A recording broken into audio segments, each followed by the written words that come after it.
guys, Chris back with you from Marksman Shooting Sports in Westfield, Indiana. You are of course watching Marksman TV. Welcome back to this week's gun store vlog. Now, real quick, for some of you guys joining us, the question of the week is the title of this video, and that is, how do you register your firearm? Now, we always start off with some unboxing, some showing of inventory, kind of talking about some gun store related stuff, and then we get into the question of the week at the end of the video. If you are only interested in the question of the week, just go down to the comment section. I will pin a comment to the top with the timestamp for the question of the week. So just click on that timestamp. It'll bypass all the other stuff if you're not interested and let you see the question of the week. Now, one other thing, in my 2019 Q&A, 20,000 subscriber, I said that I was going to have a 2019 state of the channel. I realized when I sat down to do that video that I had already really said a lot of that stuff in the Q&A. So I'm not going to do the state of the channel. Just if you want to know kind of the stuff that's coming up or questions about, you know, why don't I shoot and gun and review videos and stuff like that, just go check out that video. I will leave the link in the description. One thing I did want to touch on though that I didn't touch on in that, and one thing I get a lot of questions about, is a Patreon, sort of a way to support the channel through that avenue. I had thought about starting a Patreon in 2019. But then the whole thing with Carl Benjamin, Sargon of Akkad, if you don't know about all that, it's basically Patreon's decision to censor free speech, which I am hugely against. So I will not be opening a Patreon. Jordan Peterson and David Rubin had talked about starting a competitive platform. So I'm going to wait for that to come out, and then I may join that. Not only to help support myself and my channel, but also to support them in competition with an anti-free speech company. So anyway, with that, all of that out of the way, let's go ahead and jump into it now.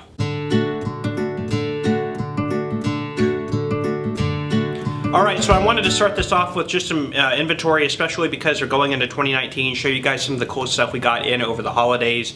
Usually it's a big trade-in time because a lot of people are trying to liquidate some of their collection to get cash to buy things for their loved ones, which is totally cool. Anyway, on previous vlogs, because the question of the week seems to be why most people are here, I kind of skipped over this portion of the vlog a lot. I spent maybe 2 to 3 minutes talking about inventory and then went right into the question of the week. And a lot of the previous vlog viewers were wanting me to spend more time on inventory and talking about the kind of stuff we have going on inside the store. So I'm going to try and do that. It's impossible to make everyone happy on these videos, but I'm going to try and spend some more time on that moving forward. But anyway, one cool thing is, you guys may have seen one of these before. This is a Atlantic Firearms RPK. This is what is known as their battlefield pickup. Take that tag off of there. So the basically it's a brand new receiver, brand new barrel, and it's built on a Romanian RPK parts kit, and the parts kit is all matching. Really cool. This is technically new because the receiver and the barrel, nothing's been fired since it was assembled, but the parts kit is used, and it has been sort of worn down to give it that overall kind of battlefield pickup look. So these are really cool.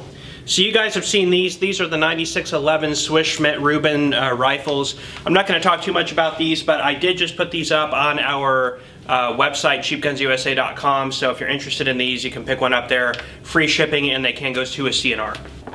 Another cool thing that a lot of people have a lot of interest in are these little PPKs. So this is, of course, this was made by Ranger for Inner Arms. So not a German-made one, but the manufacturing before Smith & Wesson took over.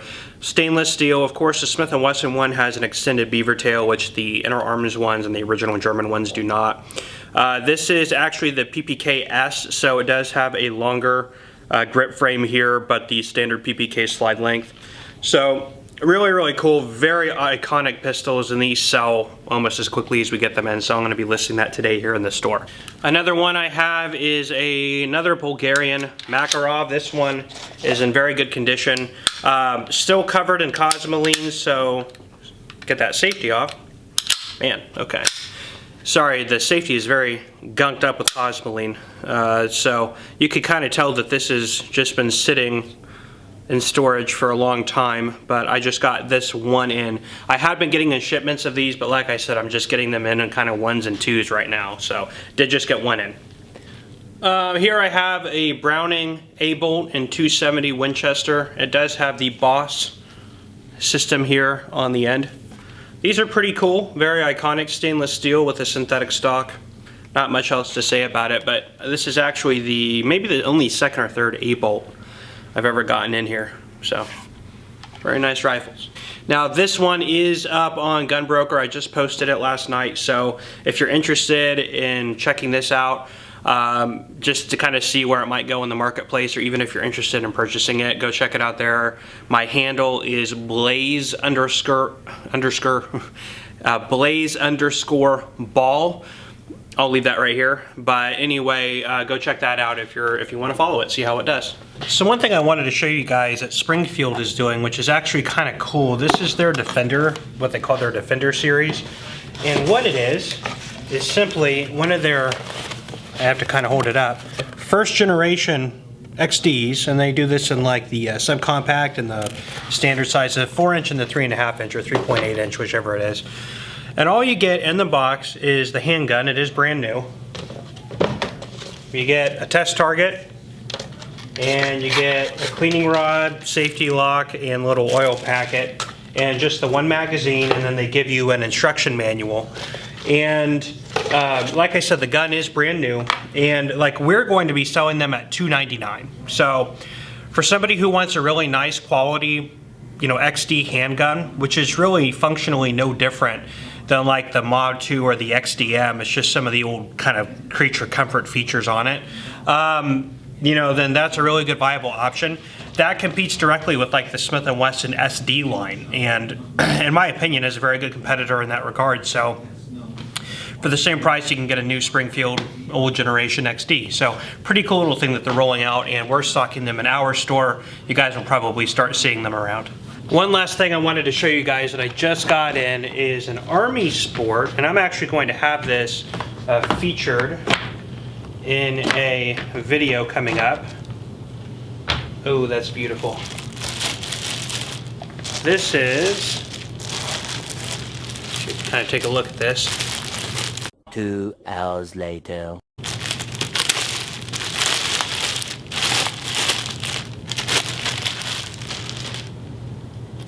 This is an Army Sport Spencer carbine, and that thing is gorgeous. Holy cow. So I am going to have a video coming up featuring this, and I've always wanted to get my hands on one. This one's in 45 Colt Spencer carbine. So it's a remake. Chiappa is importing them, made by Army Sport. Very, very, very cool.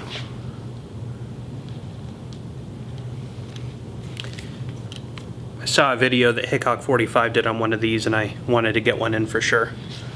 But be looking out for that coming up. Okay, so that was just some of the inventory stuff. Let's go ahead and jump into the question of the week. And this is one I get all the time in the gun store, which is, how do I go about registering my firearm? I just made this purchase, I want to register it. How do I go about doing that? Or a similar vein is, I want to sell my firearm to my buddy. How do I make sure that it's no longer registered to me and that he can register it to him? It's kind of a trick question, because the answer is there is no national registry. You do hear it on the news all the time. It's like such and such assailant robbed a bank or shot somebody with an unregistered firearm. That is a huge misnomer. There is no such thing as a registry unless you live in a state that requires a state registry. I think New York is one. Correct me if I'm wrong. I'll look that up actually after this video, and I'll annotate it if I'm wrong. But there are certain states that have state requirements that you register your firearms. So people always ask, when you're doing a 4473, then what is the purpose? Is this not a registration? No. All this is a criminal background check. We are running this through NICS, which is the National Instant Criminal Background Check System held by the FBI. They're running your data against their database of convicted felons or restricted persons. If your name doesn't come up in any type of restriction or any type of delay or anything, you just go ahead and purchase the firearm. That is all it is. In fact, on the 4473, there is a location for your FFL dealer to put the firearm information, which we do have to record, make, model, serial, caliber, and type. But that information is not transcribed on a phone call or through the computer system when we transcribe that information. So that data is not being recorded. It is just staying on the 4473 record, which we have to keep for a rolling period of 10 years. And then after 10 years, we can start disposing of those records.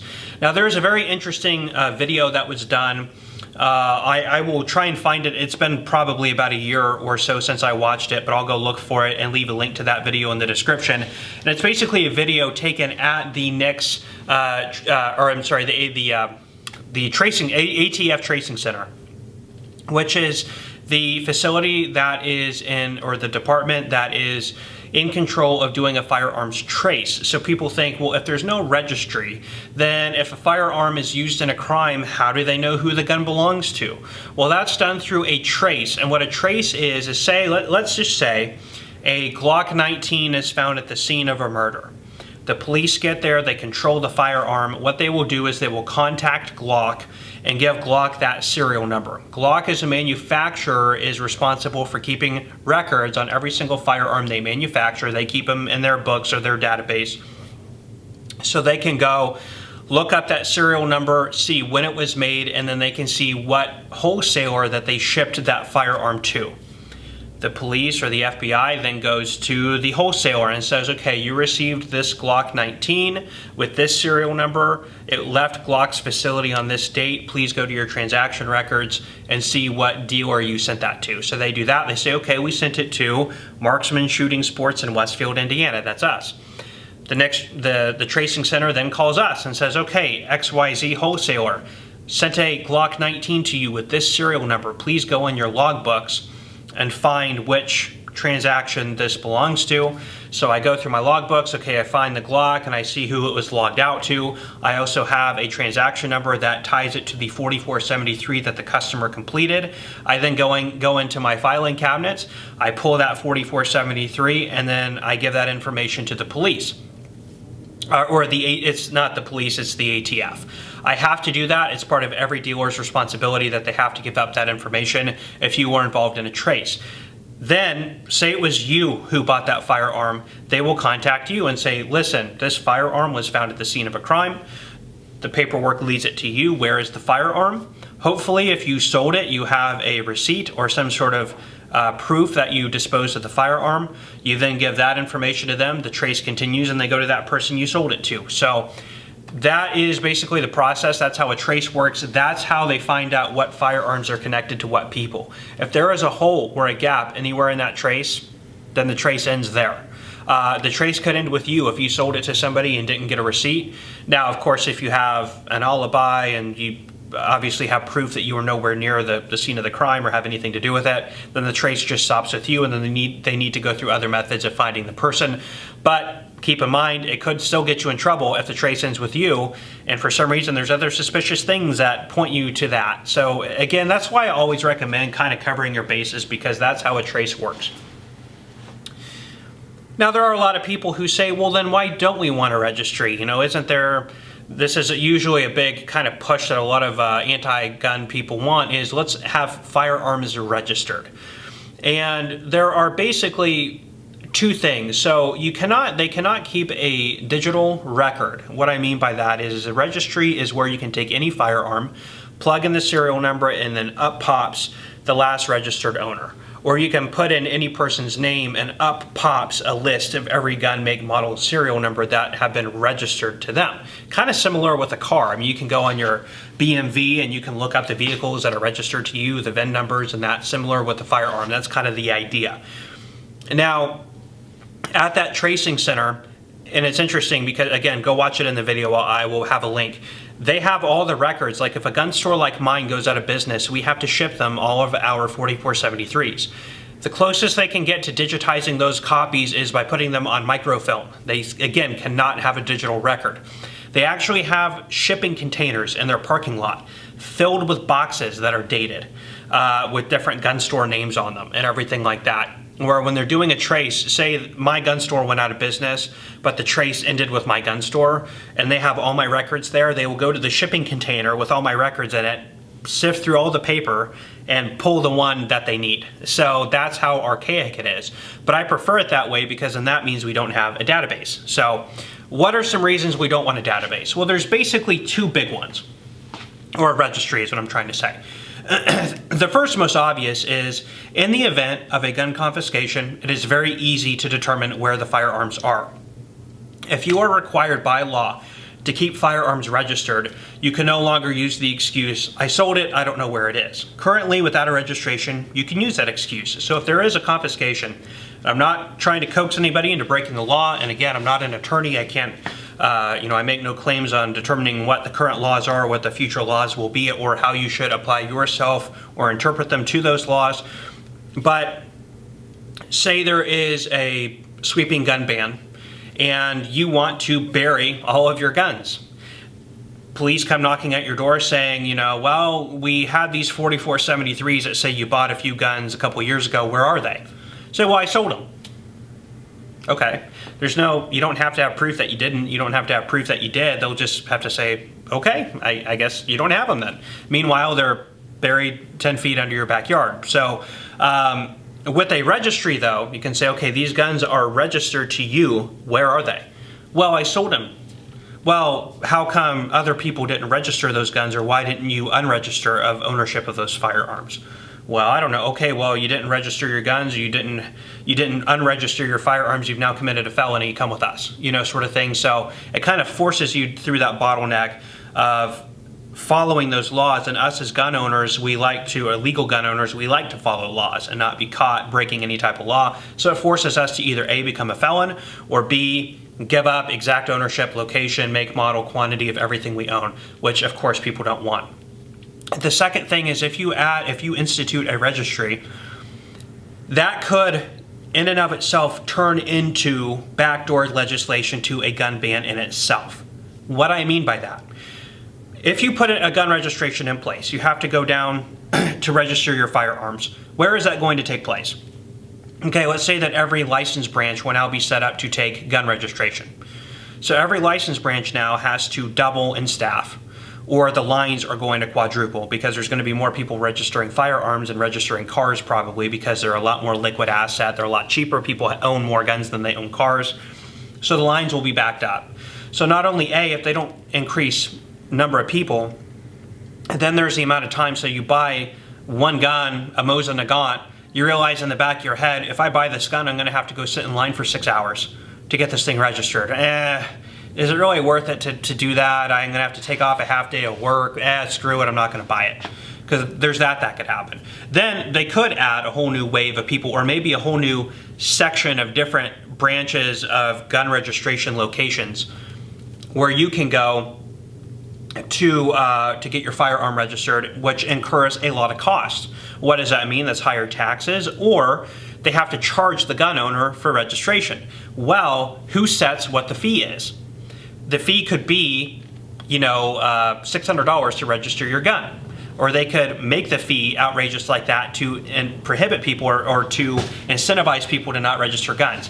Do you think that's crazy? What's the National Firearms Act? Back in the 1930s, they implemented a $200 tax if you wanted to register a firearm, a machine gun. So again, it's kind of like a register. It's really a tax stamp, but it's kind of like a registration because you're filling out a form and the government knows exactly where that machine gun is at your home. If you get rid of that machine gun, the next person you sell it to has to do a form. So it's kind of, look at it, that is sort of like a registration too. And that's $200. You have to send off the forms to the ATF and wait 9 months to get it back. So there's an idea of where that goes. Or they can say, okay, so the gun store can now register people's guns for them. Well, if that takes me time to have to do more forms and more documentation, that means I or my employees will have to spend more time doing that, which means I will have to build in the cost of my time into the price of the gun, or just charge a registration fee. So it might be like a transfer fee where it's an extra $25 to $50. Except in the case of a registration as opposed to a transfer, you're kind of forced into it. So gun stores, and I'm not saying all would do this, would have a pretty good opportunity to gouge the prices on things like that too. I would hope to say I wouldn't do that, but again, you're leaving a lot up to private business there at that point as well. So anyway, that is the long answer to your question.